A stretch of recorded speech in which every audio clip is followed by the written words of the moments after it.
ராமநாதபுரத்தில் சுமார் 4 கோடி ரூபாய் மதிப்பிலான திமிங்கிலத்தின் உமிழ்நீர் பறிமுதல் செய்யப்பட்டிருக்கிறது. கூடுதல் விவரங்களை செய்தியாளர் சோனைமுத்தன் வழங்கி கேட்கலாம். சோனைமுத்தன், வணக்கம். யார் கொடுத்த தகவலின் அடிப்படையில் எந்த பகுதியில் வைத்து இது பறிமுதல் செய்யப்பட்டிருக்கிறது? கூடுதல் விவரங்களை பதிவு பண்ணுங்க சோனைமுத்தன். வணக்கம். அதாவது ராமநாதபுரத்தில் சுமார் 4 கோடி மதிப்பிலான திமிங்கிலத்தினுடைய உமிழ்நீர் பறிமுதல் செய்யப்பட்டிருக்கிறது. அதை தொடர்புடைய சுமார் 6 நபர்களை கைது செய்து வனத்துறை மற்றும் போலீசார் விசாரணை நடத்தி வருகின்றனர்.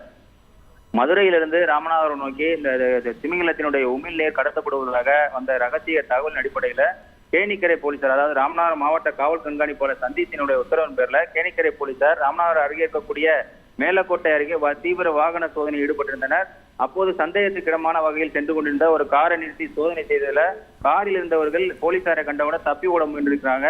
உடனடியாக போலீசார் அவர்களை துரத்தி பிடித்து விசாரணை செய்ததில் தேனி மாவட்டத்தைச் சேர்ந்த நபர்களும் ராமநாதபுரம் மற்றும் மதுரையைச் சேர்ந்த நபர்கள் 6 பேர், அதாவது ராஜன், ஜெயக்குமார், ஜெகதீஷ், சுபாஷ் பாபு, ராஜலிங்கம் ஆகியோர் அது இருந்ததை கண்டுபிடித்து அவர்களிடம் தொடர்ந்து விசாரணை நடத்தியதில் அந்த கார்ல 4 கிலோ எடையில திமிங்கிலத்தினுடைய உமிழ்நீர் இருந்தது தெரிய வந்தது.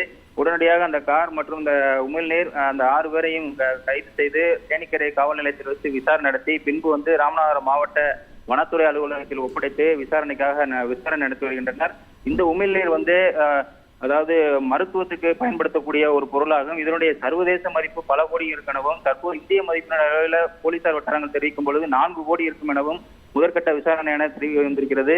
இங்கிருந்து இலங்கைக்கு கடத்துவதற்காக கொண்டு செல்லப்படுவதாக முதற்கட்ட விசாரணை என்பது தெரிய வந்திருக்கிறது. உமிழ்நீர் கடத்திய வகையில 6 நபர்களை கைது செய்து விசாரணை நடத்தி வரும் சம்பவம் ராமநாதபுரத்தில் பரபரப்பு ஏற்பட்டிருக்கிறது. விரிவான விவரங்களுக்கு நன்றி சோனைமுத்தன்.